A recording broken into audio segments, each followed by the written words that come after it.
Welcome back नाज़रीन। अचत programme जे सिलसिले खां अॻिते वधायूं ॻाल्हि ॿोल कयूं था आइनी सुधारण वारी कमेटी जेको इत्तफ़ाक़ राय सां ड्राफ्ट पेश कयो आहे उन सां मुल्क जे आइन जे ते कहिड़ा असर पवंदा ऐं मुल्क जे अंदरि जेके मुख़्तलिफ़ आइन जे हवाले सां जेके मुख़्तलिफ़ इशूज़ हुआ उनखे केतिरो एड्रेस कयो वियो आहे ॻाल्हि ॿोल कयूं था।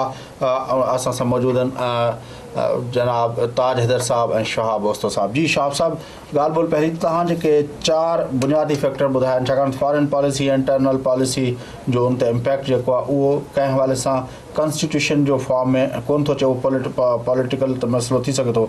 एग्ज़ीक्यूटिव ऐं जुडिशरी जो जहिड़ो मुंहिंजे ख़्याल में हिन जेका कमेटी जा जेके जेको थियो आहे उनमें शायदि उनखे एड्रेस करण जी कोशिशि कई वई आहे। काफ़ी वधि में वधि जेकॾहिं को इन्हनि चइनि टकराउनि मां को एड्रेस थियो आहे त उहो काफ़ी हद ताईं सूबनि ऐं सेंटर जे विच में प्रोविंशियल लिस्ट ख़तमु पंहिंजो कॉन्करेंट लिस्ट ख़तमु कई वई आहे। उनखां पोइ वधीक ॿी का अहिड़ी का ख़ासि न थी आहे। पार्लियामेंट ऐं फ़ौज जे विच में जेको टकराव थियो या डेमोक्रेटिक अनडेमोक्रेटिक फोर्सिस जे विच में जेको टकराव थिए थो उन जे उहो टकराव बि बुनियादी तरह ते मावराए आइन थिए थो। ऐं बाक़ी सेक्युलर रियासत हुजे या मज़हबी रियासत हुजे इहो हिकिड़ो बहरहाल प्रॉब्लम आहे। तव्हांजे ख़्याल में हिननि चइनि इशूज़ मां कंहिं कंहिंखे एड्रेस कयो वियो? साईं फैज़ल, तव्हां जेका पहिरियों ॻाल्हि हिकिड़ी कई त काजदमी जेका स्पीच आहे जंहिंमें चयो आहे त तव्हां जेको फ्री आहे मस्जिद में वञो, मंदर में वञो, जिते 11 अगस्त फ्री खां या जेका ॿी ॻाल्हि तव्हां ॿियो ओपिनियन ॿुधायो त कुझु माण्हू आहिनि जेके सम्झनि था त पाकिस्तान जेको आहे उहो मज़हबी रियासत आहे। ॾिसो, इहो बहस जेको आहे हिन वक़्तु हिन at this point of time relevant थी चुको। दुनिया में सिर्फ़ु हिकिड़ी रियासत आहे, सॼी दुनिया में सवाइ चंद जेके असांजो बदकिस्मत जेको आहे मुल्क आहिनि जिते अञा ताईं बहस हले थो, सॼी दुनिया में हिकिड़ी रियासत आहे। सॼी दुनिया में हिकिड़ो कानून आहे, सॼी दुनिया में हिकिड़ो बुनियादी आफ़ाक़ी इख़्लाक़ी ऐं सियासी निज़ाम आहे। उहो आहे जमहूरियत, फलाही रियासत, इंसानी हक़। दुनिया में इन खां वॾियूं जंगियूं लॻी चुकियूं आहिनि। 100 साल यूरोप विढ़ियो आहे इन मसइले ते त रियासत खे मज़हब जो ज़रियो बणाइजे या न बणाइजे। इहे पुराणा बहस आहिनि। हाणे इहो जेको ओपिनियन आहे बेसिकली इहो ओपिनियन आहे हिकिड़ो टूल आहे, हिकिड़ो हथियार आहे जंहिंसां त हुननि रियासत ते कब्ज़ो कयो। असां ठेकेदार आहियूं इस्लाम जा, असां ठेकेदार आहियूं पाकिस्तान जे दिफ़ा जा, असां ठेकेदार आहियूं कश्मीर खे हासिलु करण जा, असां ठेकेदार आहियूं साईं पाकिस्तान में अमन अमान ऐं जेको आहे सो नज़रियाती सरहदूं बचाइण जो जेको असां ठिको खयो आहे। हाणे इहे बेसिकली बुनियादी तौर ते उहे हिकिड़ा हथकंडा आहिनि या टूल्स आहिनि जंहिंजे ज़रिए तव्हां ते असां ते उहो कब्ज़ो कई वेठा आहिनि। बाक़ी इहो दुनिया में तव्हां 192 मुल्क आहिनि, तव्हां इंडेक्स पढ़ो, तव्हांखे शायदि चंद मुल्क अहिड़ा मिलंदा जिते इहे बहस हलनि था। जेकॾहिं उन्हनि मुल्कनि में इहे बहस हलनि था त यकीनन उन्हनि मुल्कनि में पॉलिटिकल सिस्टम जेको आहे सो उहो अनस्टेबल आहे। उते माना जमहूरियत आहे ई कोन, ठीकु आहे। बट जिते तव्हां डेमोक्रेटिक राइट ॾींदो माण्हुनि खे उहो कॾहिं बि हिन बहस में पवंदा ई कोन। भला ॿुधायो अॼु ताईं कंहिं बि मज़हबी अलायंस को गवर्नमेंट ठाहे सघिया आहिनि कॾहिं कंहिं बि स्टेट, बावजूदि जो पूरी जी पूरी स्टेट स्ट्रक्चर जेको आहे सो उहो प्रो राइटिस्ट रहियो आहे। हिकिड़ी फ़ौजी जनता जे दौर में बि तव्हां ॾिसो त मुला न खटी सघिया आहिनि इलेक्शन्स, छाकाणि त माण्हुनि जो मसइलो जेको आहे सो मज़हब जो मसइलो इहो पुराणो तमामु पुराणो बहस आहे। मज़हब जे मसइलनि सां जो पंहिंजो ज़ाती इनफ़रादी मसइलो आहे। हाणे तव्हां जेको इहो ॿियो जेको तव्हां सुवालु कयो त इहे 4 जेके तव्हां 5 मूं तव्हांखे रिक्वेस्ट कई त इन्हनि 5 मसइलनि खे जेकॾहिं असांजी रियासत रिज़ॉल्व न कंदी त किथे न किथे वरी अटकी पवंदासीं। ॾिसो, बुनियादी मसइलो इहो आहे त पाकिस्तान जी रियासत जो जेका इंटरनल पॉलिसी आहे उनखे तव्हां इकनॉमिक पॉलिसी चओ, सोशल पॉलिसी चओ, उन ते हमेशह डोमिनेंट रही आहे असांजी फॉरेन पॉलिसी। ज़ियाउल हक़ खे फॉरेन पॉलिसीअ जे ज़रिए पाकिस्तान में 11 साल रूल करण जी इजाज़त मिली। मुशर्रफ खे फॉरेन पॉलिसी जे ज़रिए जेको आहे सो पाकिस्तान में 9 साल 10 साल इजाज़त मिली रूल कर। भुट्टे साहब खे फॉरेन पॉलिसीअ जे करे हैंग कयो। बेनज़ीर साहब खे मजबूर कयो वियो त तालिबान जी तूं सपोर्ट कर, पोइ अमेरिका कयो या असांजा पंहिंजा जेके वेठा आहिनि जोधा जवान हिते। त पाकिस्तान इहो बि हिकिड़ो अलमियो हूंदो आहे त जिते इंटरनली फोर्सिस एतिरा डिसऑर्गनाइज़ हूंदा आहिनि, जिते इंटरनली डेमोक्रेटिक प्रेशर वीक हूंदो आहे त उते पोइ स्टेट अपरेटस जेको आहे उहो हावी थी वेंदो आहे ऐं उहो पंहिंजी मर्ज़ी सां पोइ ज़ाहिर आहे। हाणे बि तव्हां ॾिसो त हिन वक़्तु 80% असांजी जेका बजट आहे उहा थी वञे डिफेंस में ऐं डेट रिपेमेंट ऐं सर्विसिंग में। 20% में तव्हां वरी 5% तव्हां वरी एडमिनिस्ट्रेशन जो ख़र्च बि कढो। 15% ते मूंखे तव्हां ॿुधायो यानी 100 रुपयनि मां 15 रुपयनि में तव्हां मुल्क जी कहिड़ी डेवलपमेंट करे सघंदव। जिते 10 करोड़ असां वटि हिन वक़्तु 10 करोड़ जेको असांजी पॉपुलेशन आहे उहा बिलो 25 इयर्स एज आहे। दुनिया में अहिड़ा घटि मुल्क आहिनि जिते एॾो वॾो ज़बरदस्त क़िस्म जो ह्यूमन रिसोर्सिस मौजूदु आहे जेके सिर्फ़ु तव्हांखे ट्रेन करिणो आहे, उनखे डेवलप करिणो आहे। सॼी दुनिया में जेके बि एडवांस कंट्रीज़ अथव उतां जा जेके पॉपुलेशन जो जेको मेजर सेक्शन आहे उहो कुराड़ा आहिनि, ओल्ड एज। हुननि वटि कैपेसिटी कोन रही आहे, तंहिंजे करे उहो इमिग्रेशन खे बि अलाउ था कनि, ॿाहिरों था इम्पोर्ट कनि। असां वटि 10 करोड़ अवाम वेठो आहे, वीचारा नौजवान। हाणे तव्हां जेकर उन्हनि खे एम्प्लॉयमेंट न ॾींदो, इहे नौजवान तव्हांखे कीअं हलाइणु ॾींदा मुल्क? भला जेकॾहिं प्राइम मिनिस्टर खे पावर्स मिली विया, मां मञा थो त प्राइम मिनिस्टर खे पावर मिलणु घुरिजनि, उन सां डेमोक्रेसी जो जेके रूट्स आहिनि मज़बूत थींदा। पर जेकॾहिं उहो प्राइम मिनिस्टर पावर माण्हुनि जे भलाई लाइ इस्तेमालु न कंदो त उहो कहिड़े क़िस्म जी पावर आहे? जेकॾहिं तव्हां प्रोविंशियल ऑटोनॉमी जी ॻाल्हि था कयो, उन्हनि सां प्रोविंसिस जी फाइनेंशियल एडमिनिस्ट्रेटिव कल्चरल ऑटोनॉमी नथी मिले, जिते तव्हां करिकुलम कोन था ठाहे सघो, जिते तव्हां ॻरियूं फियूं जेके आहिनि, यानी हर मामले में तालीम जे मसइले में सभ खां वॾो डिस्क्रिमिनेशन आहे। तव्हां जेकॾहिं पाकिस्तान जी सोशल प्रिंसिपल्स ऑफ पॉलिसीज़ पढ़ो त उन में पाकिस्तान वेलफेयर स्टेट डिक्लेयर थियल आहे। त हाणे ॻाल्हि इहा आहे त इहो को नओं बहस कोन्हे। हाणे त यकीन कयो इहो बहस कंदे हिकिड़ी बोरियत थी महसूसु थिए। इहो सॼी दुनिया में बहस ख़तमु थी चुको आहे। हाणे सॼी दुनिया में चार्टर्स आहिनि जिते सॼी दुनिया कॉन्वेंट्स आहिनि जिते सॼी दुनिया सिग्नेचर करी वेठी आहे। इंसानी हक़, शहरी हक़, इहो त मसइलो ई न रहियो आहे हाणे किथे बि। हाणे मसइलो इहो रहियो आहे त इन्हनि खे अॻिते खां अॻिते कीअं खणी वञिजे। गुज़िरियल 20 सालनि में इंडिया जेको आहे 30 करोड़ माण्हुनि खे गुरबत मां कढियो आहे। असां गुज़िरियल 10 सालनि में माण्हुनि खे जेको आहे 70% गुरबत ते पुॻो आहे अची असांजे मुल्क जो पॉपुलेशन। 40% माण्हू जेके आहिनि बिलो पॉवर्टी था रहनि।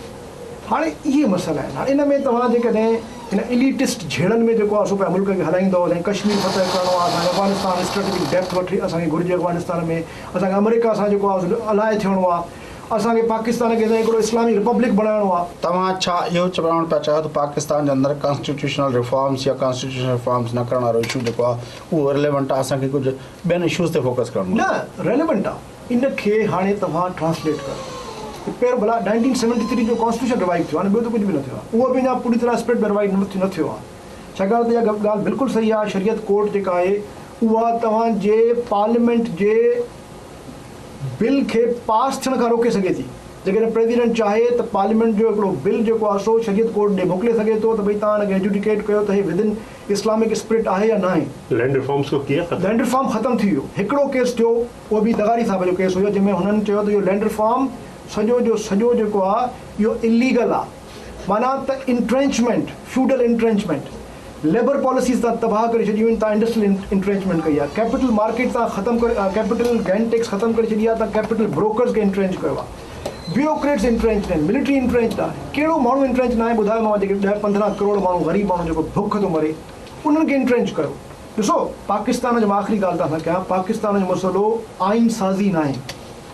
पाकिस्तान जो मसइलो आहे आइन बचाइणु, आइन हलाइणु।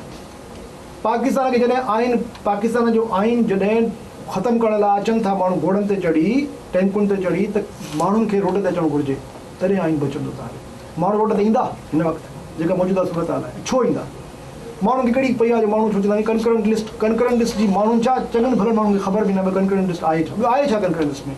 CRPC, CPC, डिवोर्स, वधि में वधि करिकुलम आहे, वधि में वधि खणी लेबर पॉलिसी आहे, अप्रिशिएट थो कयां। ठीकु आहे, जेतिरो बि मिले थो प्रोविंस खे, ठीकु आहे। पर ॻाल्हि आहे त जेतिरी लेवल जो असांजो क्राइसिस आहे तव्हांखे हाणे उते वञणु घुरिजे। जेके बुनियादी मसइला आहिनि, मिलिट्री सिविल रिलेशनशिप जो मसइलो आहे, पाकिस्तान अमेरिकन रिलेशनशिप जो मसइलो आहे, तव्हांजो पीस जो मसइलो आहे। वॾे मोटे जो कॾहिं दुनिया में को मुल्क हिन वक़्तु फ़ाइदो वठे थो त पीस डिविडेंड्स ॾे थो करे। 40 साल थी विया आहिनि चाइना न विढ़ियो आहे कंहिं मुल्क सां, 40 साल थी विया आहिनि इंडिया के मुल्क सां न विढ़ियो आहे। रूस विढ़णु छॾे ॾिनो, अमेरिका बि विढ़े थो पंहिंजे इंपीरियलिज़म जे करे। यूरोप खे 70 साल थी विया, जंग न थी आहे यूरोप में। They are making good money of everything that comes by their way. असां मूंखे असां विढ़िया असां सभिनी सां था विढ़ूं, असां पाण सां था विढ़ूं, हिक ॿिए सां था विढ़ूं। पाण में विढ़नि पिया। रीजनल जहिड़ो आहे तव्हांजो, इंडिया सां जहिड़ो आहे तव्हांजो, अफ़गानिस्तान सां जहिड़ो आहे, दुनिया जो कहिड़ो मुल्क आहे ॾिसो तव्हांजो जहिड़ो न आहे। हे त पूरी सॼी सोसाइटी वायलेंट थी वई आहे। ॻोठनि में जहिड़ो आहे, शहरनि में जहिड़ो आहे, जेके बिल्डिंग्स में जेके माण्हू रहनि था उन्हनि जो जहिड़ो आहे। पाण में कोई जेकॾहिं अची थो वञे कोई तुरम ख़ान उहो पैसा कोन थो ॾे मंथली तव्हांखे। पाणीअ ते जहिड़ो आहे तव्हांजो, छाकाणि त स्टेट ऑपरेट नथी करे, जॾहिं स्टेट डिलीवर न कंदी, स्टेट छा कंदी आहे? स्टेट मीडिएट कंदी आहे कॉन्फ्लिक्ट्स खे। स्टेट जो रोल जेको आहे मीडिएटर आहे, फैसिलिटेटर आहे, प्रोटेक्टर आहे। टई कम नथी करे, टई कम करे थी पर अगेंस्ट द पीपल थी करे। प्रोटेक्ट उन्हनि खे थी करे जेके वधीक था माण्हुनि खे टॉर्चर कनि, जेको हिते 2 नंबर माण्हू आहे उहो टैलेंटेड आहे, उहो बिलियनर थी थो वञे, को पुछण वारो कोन्हे। घणा माण्हू मूंखे ॿुधायो जेल में पिया आहिनि। ॿुधायो गुज़िरियल 10 साल मुशरफ जे 10 सालनि में हिते रेवेन्यू डिपार्टमेंट खे ॿाहिरि ॾेई छॾियऊं, PNC खे 3 दफ़ा बिल्डिंग खे ॿाहिरि ॾेई छॾियऊं। कराची में समय माण्हू जे रोडनि ते था मरंदा वञनि। हिकिड़ो ॿुधायो ऑडिट थियो आहे कॾहिं? हिकिड़ो को कॾहिं को माण्हू को हैंग थियो आहे? स्टेट किथे आहे मूंखे ॿुधायो न तव्हां। पर हाणे पाण हिन मामले खे जेकॾहिं मिसाल तौरु हीअ त ॾाढो हिकिड़ो तव्हां डार्कर पिक्चर पिया ॿुधायोसि, रियलिटी आहे, दिस इज़ द रियलिटी। पर इहा बि त रियलिटी आहे त हिन जेको आहे हीअ हुकूमत जेका आई आहे उन हुकूमत जे अचण खां पोइ सेल्स टैक्स आम सर्विसिस सूबनि जे हवाले थियो आहे। तव्हां ते वरी VAT थी लॻे। हीअ जेका हुकूमत आई आहे, करे छॾी सेल्स टैक्स खे। हीअ जेका हुकूमत आई आहे उहा हुकूमत अचण खां पोइ कॉन्स्टिट्यूशनल रिफॉर्म जे लाइ का एॾी कमेटी ठही आहे जंहिंमें सभिनी पार्टियुनि जो इनपुट आहे। उनखां पोइ हिकिड़ो इतफ़ाक़ राय सां ड्राफ्ट पास थियो आहे। पार्लियामेंट खे सिक्योरिटी जे अहम इशूज़ ते इन कैमरा ब्रीफिंग्स ॾिनियूं वियूं। तव्हांजो बजट जेको जो आहे पंहिंजो डिफेंस बजट जेको आहे उहो तव्हांजो पार्लियामेंट में अचणु शुरू थियो आहे। मतिलबु तव्हां जेका हिकिड़ी मयारी तब्दीली आहे या मिक़दारी तब्दीली खे तव्हां क़बूल करणु मतिलबु उनखे अहमियत ॾियण लाइ तयारु न आहियो। पार्लियामेंट जेको रेज़ोल्यूशन पास कयो ड्रोन्स जे ख़िलाफ़, उनजो छा नतीजो निकितो? नहीं शाह साहब ये नतीजा मतलब हू न थियो त ही ख़राब ही शइ एम्पावरमेंट कयो। नहीं मैं ये कह रहा हूँ कि तार साहब को ॿुधो ये बहुत बड़ा डेवलपमेंट है और इस हुकूमत ने बहुत बड़े बड़े काम किए और मुखालफतें बहुत बड़ी हो रही हैं और उन मुखालफतों के सामने ये हुकूमत जो है ये खड़ी रही है, बहुत बड़े अचीवमेंट है और मैं जाहिर है कि हुकूमत का हिस्सा हूँ। लेकिन ये कि हम ये समझ नहीं चाहिए, हमें समझ लेना चाहिए कि हाँ ये काम हो गया, ये काम नहीं हुआ।